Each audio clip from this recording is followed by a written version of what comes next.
I think first of all, I want to apologize to Lowell and Craig, keeping you guys talking about I don't know what back there live for being a few minutes late. But,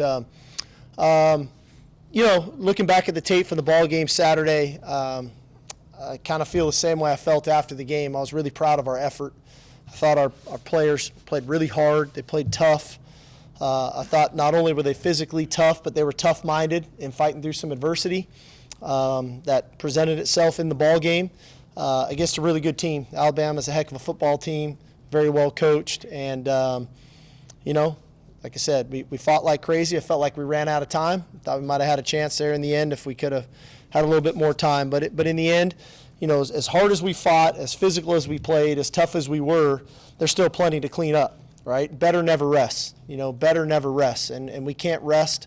We've got to continue to strive to improve individually.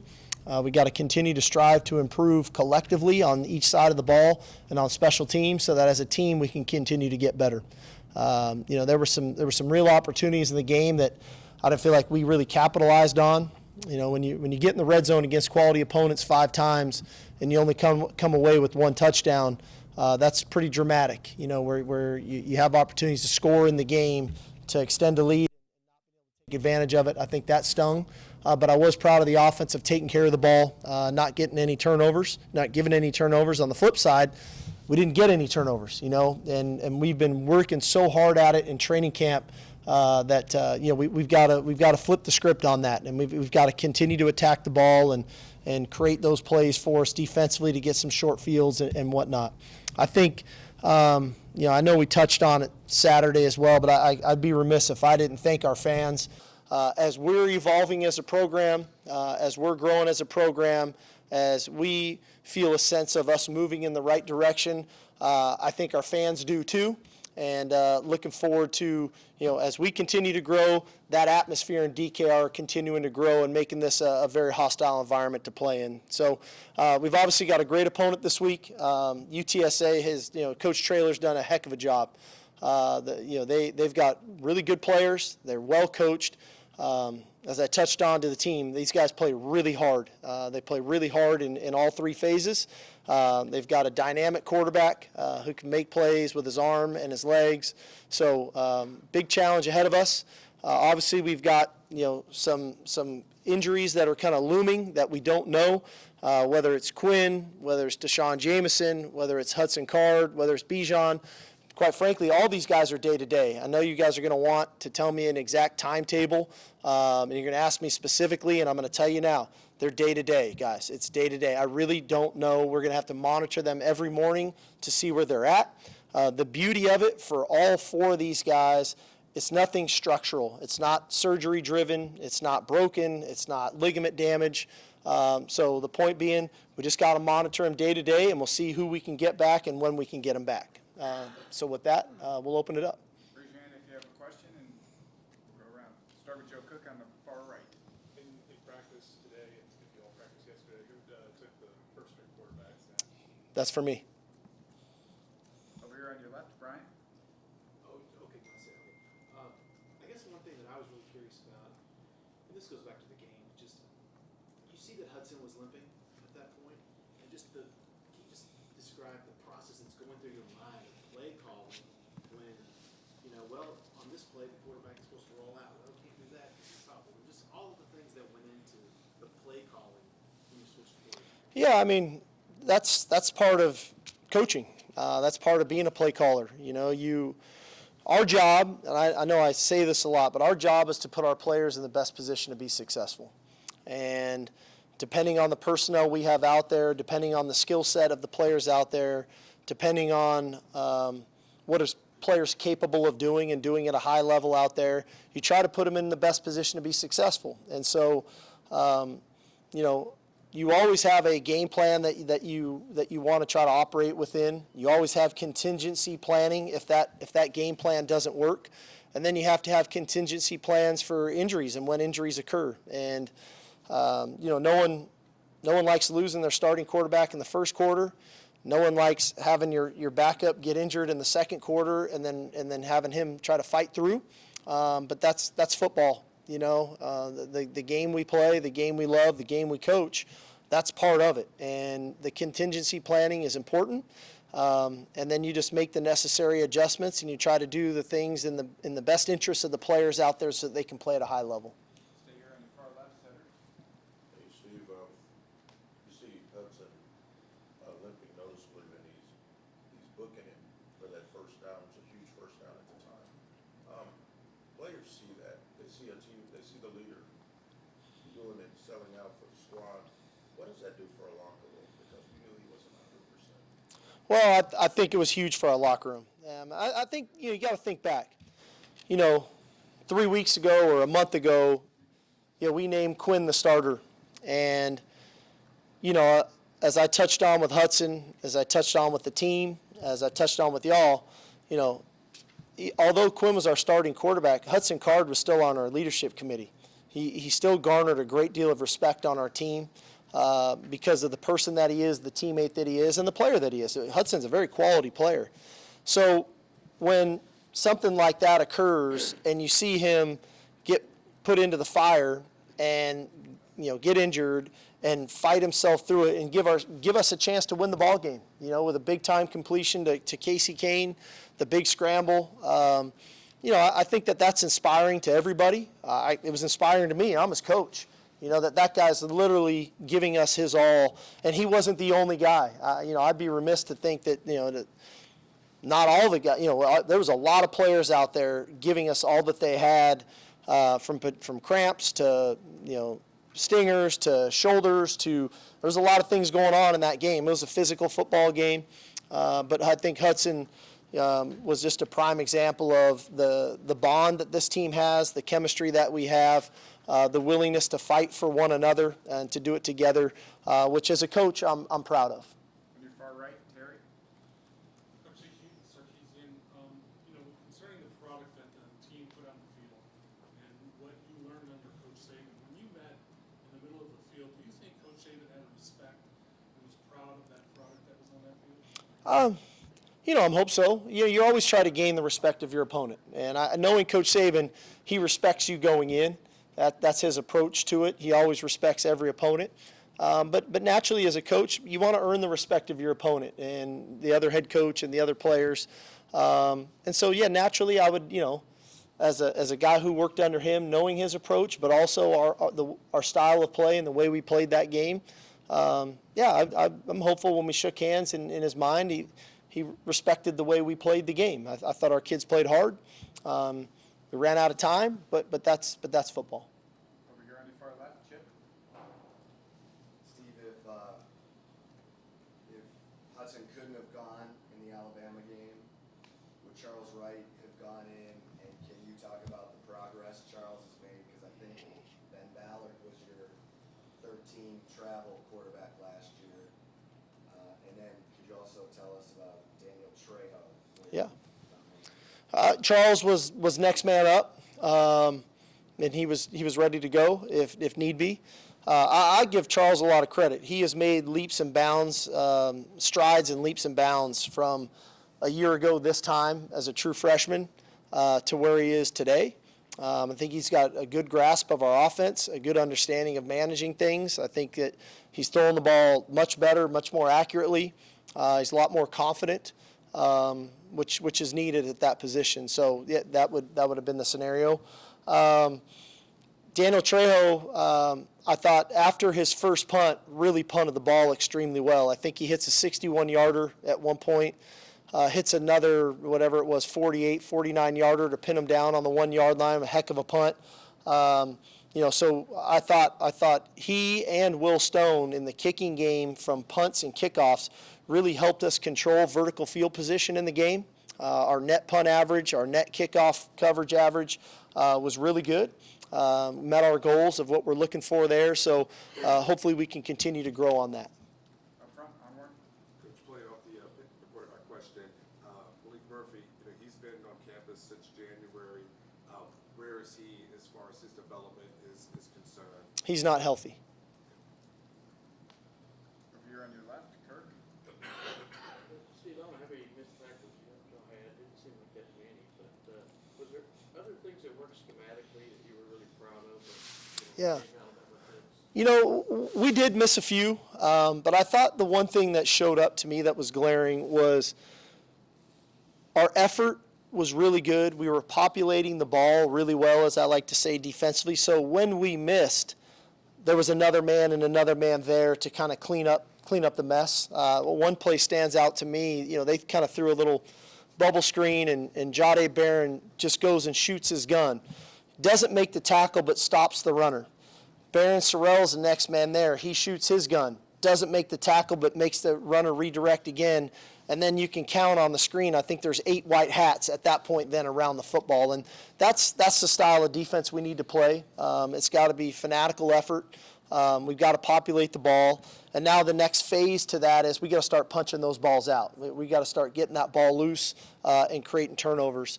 I thought the other side of the game that I was encouraged by, I thought for the most part our situational awareness in the game was pretty good. You know, we had some lapses, like I'm sure they may have had some lapses, but you know there were some things in the game that we recognized the situation and handled pretty well.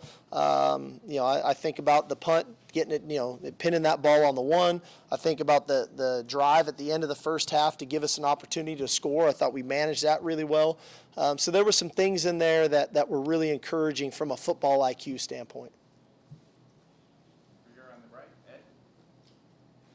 Coach, with what happened in South Bend and College Station, is that going to be one of your messages this week to the troops that anything can happen any any Saturday? Well, I think everybody saw it. You know, the easy thing for us is we got a great deal of respect for UTSA. I can't speak for the other schools that stubbed their toes in those ball games. You know, you turn on the tape of UTSA, they get your attention quickly with their schemes, with their personnel, and the way they play the game. You know, clearly they had a lot of success last season, and then they've had 2 really hard-fought games here to start the year. You know, gut-wrenching loss to Houston, and then turn around with a great win versus Army, which is tough to do against a triple option. So they have our attention. You know, that didn't take long this morning when we turned the tape on for them. There, you know, they get your attention. We need to be ready to go. In the middle, Bob. Just back to the red zone offense. What did you see when you back to the tape? You know, a variety of things. I think one, just a couple missed ops, you know, quite frankly, you know, just a couple plays here and there that are off fingertips or, you know, 50-50 plays, contested plays. 2, I would have liked to call it a little better than I did. You know, and that's, like I said, you guys know me well enough. I'm as critical on myself as anybody, and I watch it that way. And then 3, they made some plays, you know, and I would like for us to say I want us to execute better, which I think we need to. But they made some plays too. But, you know, you just can't. We pride ourselves on our red zone execution, and we were great at it a year ago. We were really good last week, and you know we spend a lot of time there because the value of those points are so important, which we kind of learned the hard way Saturday. You know, 1 for 5 in the red area. That's quite frankly, that's kind of the difference in the game, you know. So we have to do a lot of things better down there. You know, our execution's got to be, we got to take it to another level. I got to make sure I'm calling the best stuff for us at the right times. And then it comes down to making plays, you know, and when it's 50-50 or that tough block, man, you got to be able to make it. And so we're going to pour ourselves back into that to making sure that we're executing the way that we're accustomed to executing in the red area. Stay in the front middle, John. Coach, what is it that you like that Hudson does, and how different is the offense when he's out there? Well, I think one, Hudson's got a great grasp of our offense. You know, he has a real understanding of what we're trying to do, why we're trying to do it. I think obviously Hudson has a great deal of mobility. Even with the hurt ankle, you know, he was able to use his legs to create a couple first downs. I think that, you know, what we saw this past weekend, he's got a real knack for throwing the intermediate ball. And I even thought the deep ball he threw there to, I believe it was one was to Xavier, another one to Jay Witt. Those are both really good throws. It was very tight coverage. The ball didn't get completed, but I liked the throw. I liked the way he did it. So he took his shots. He made some intermediate throws. but his legs are probably one of the things that are different. He has the ability to run. Back middle, Will? Coach, in all the time that I've been here as a player and as a fan, there was something special about the energy from the crowd, the student section. Can you talk us through what it means to have a place where people come and they can't even hear themselves think? What does the crowd play into this weekend? Well, yeah, so I touch on the pageantry of college football. Part of that is home field advantage. Man, there is nothing like coming into the stadium and running out of the tunnel and just the buzz in the air. I mean, you can feel it almost more than you can hear it. And that's one of the unique things that we have. This year we get to play 7 games at DKR. We've already played 2. We only have 5 more chances to go do this at home. And so I just feel like, man, we maximizing these opportunities to come together, Longhorn Nation, be together as one. That atmosphere was raucous, and that's exactly how I want it. The way our team plays with fanatical effort, physical, tough, we may not be perfect. That's okay. We'll keep working towards that, but we critique effort first. I feel like it's the same way for our fans, man. When they bring that energy, when they bring that sheer emotion, I mean, I don't think half the people even sat down the entire game. They were in it with us, and we felt like we were one with our fans, and that's what's going to make this place even more special than it already is. And so hopefully, as we continue to grow as a program, our fan base, our students continue to grow with us, that we can be special together, and we can make DKR one of the most difficult places to go play on the road for any team in the country. On your left, Brian? This actually kind of builds on that a little bit. After the game, Saban told his media that he said Texas is going to be in the SEC and it'd be the top half of the SEC right now. And my question to you is that you've been on the sidelines, you've been there. Would you call that a typical SEC game, or with the intensity, the gamesmanship, all of that, or was it a little more amped up because of the surroundings? So I think first of all, to quote my old boss, we got to be careful of the rat poison of people telling us how good we are, which is important. A week ago, everyone told us how bad we were, and now this week everyone wants to tell us how good we are. And we got to be careful to quiet the noise outside of our building and focus on us, be enamored with us, and focus on our preparation. I think that's the first part. I think the SEC's got some great environments. You look across that league. Having coached in it, for 3 years, there's some tremendous environments to play in. Naturally, there's certain games, the build-up and different things, it feels a little different than others, but that felt like that to me Saturday. It felt like that me from the physicality of the game. It was a very physical football game. It felt that way to me with the investment from the fans. And it felt that way to me with it coming down to the last possession. That's a lot of those games do. So we don't have to worry about that for a while. We got to get ourselves back focused on the task at hand and what we're doing this year. Stay on the left, Kirk? Yeah, Demo and Anthony Cook, lead tackers, obviously had great games. Were there any other guys on defense that really kind of stood out to you? Yeah, I thought a few guys up front really stood out to me. I thought Morrow had a very good game. I thought Coburn had a really good game, and I thought Byron Murphy had a really good game. Coburn, the fourth down stop that we make, and I know the runner trips over the center. I think part of that is because he's knocking the center back, and that's where the trip comes from. An unbelievable effort play from Murphy on Bryce Young scrambling where he trips his foot all the way on their sidelines, and you don't see guys doing those kinds of things. So that group played really well. I thought Ryan Watts had a really good football game, not only on defense but on special teams. I thought Jaron Thompson, what a hit in the hole of taking on a runner, a very talented player. I thought he played really well in the game. And then I also thought after the early part, things settled down. I thought Jalen Ford definitely had an impact on the game. So a lot of positive performances on the defensive side of the ball. And like I told the team, and in particular the defense, but the team in general, we've created and have now created a new standard of what's acceptable. What is our standard of play? And now we have to, that's what we're held to. We're held to the standard of defense that we're playing now, and now we need to meet that standard and exceed that. And so now's not the time to relax. Now's not the time to take a step back. Now's the time to push even harder to go to a new level. You know how many players you played? Not off the top of my head. You play a lot, though. I really don't. Not off the top of my head. I'm sorry. Middle, Roger? Steve, you guys that you talked about, big names, household names that we don't know their status, but you talk about depth a lot. Sometimes it might go in one ear and out the other to the average fan, but now for you guys, the importance of constantly building depth and how key that is right now, and guys you lost in training camp. Well, it is. I mean, I think that's the value of recruiting, and that's the value of practicing the way that we do, even in training camp. There's a reason we two-spot everything in training camp, where it's, we have the ones and the threes on one field and the twos and the fours on the other, so that everybody is practicing, everybody's repping plays, everybody's getting work, everybody's getting their film evaluated, so that we can build that depth, and it's mightily important. You never know when your number gets called. Prime example is Austin Jordan. We lose DJ early in the game with the ankle. Jameer Johnson's in the game. Ryan Watts has to come out, and Austin Jordan's in the game for about 15 plays as a true freshman.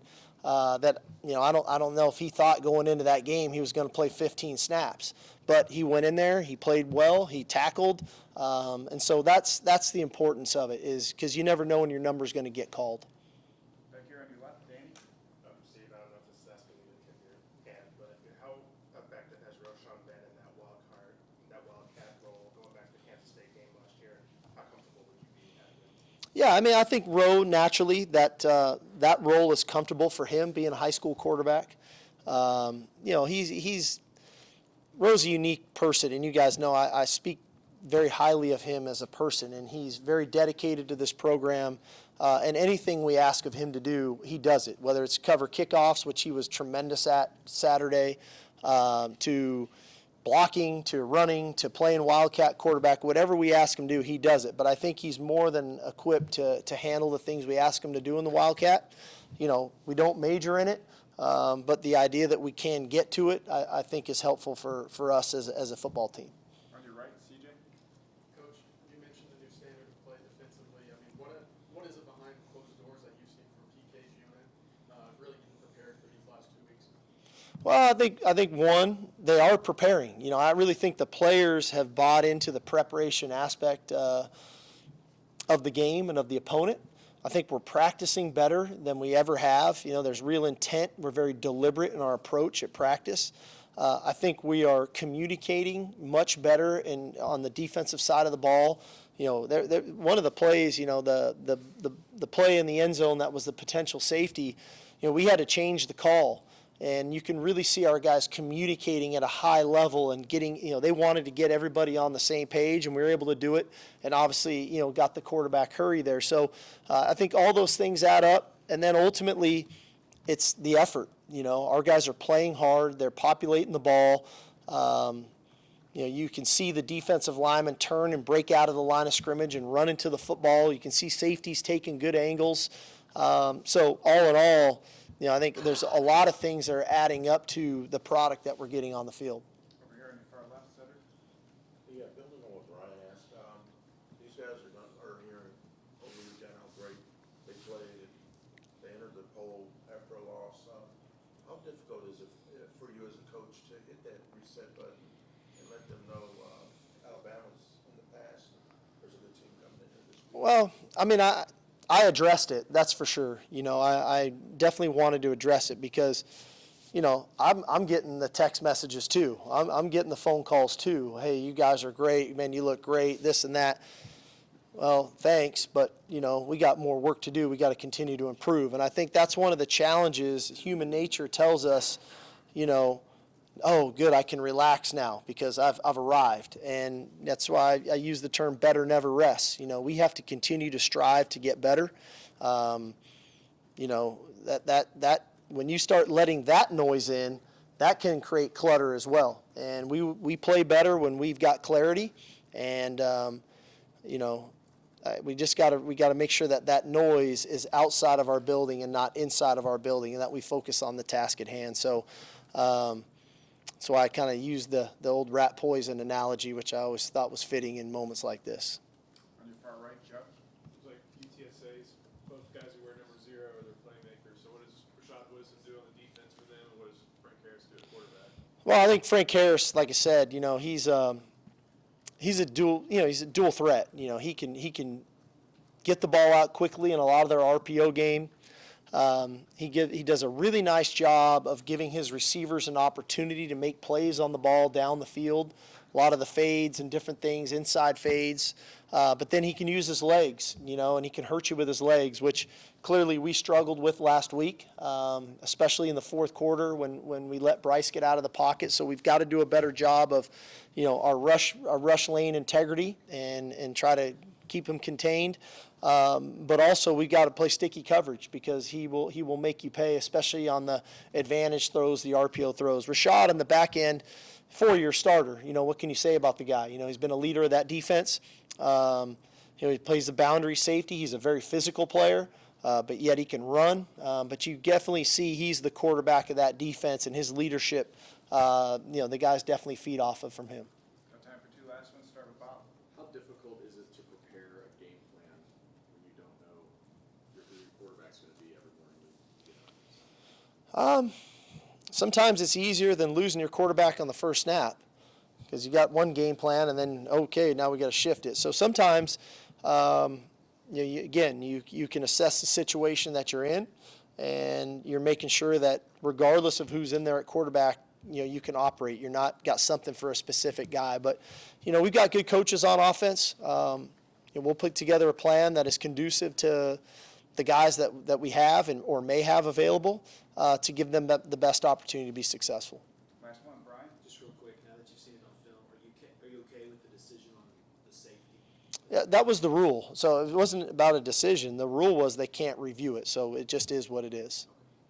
Thanks, Coach. All right, y'all. Thank you.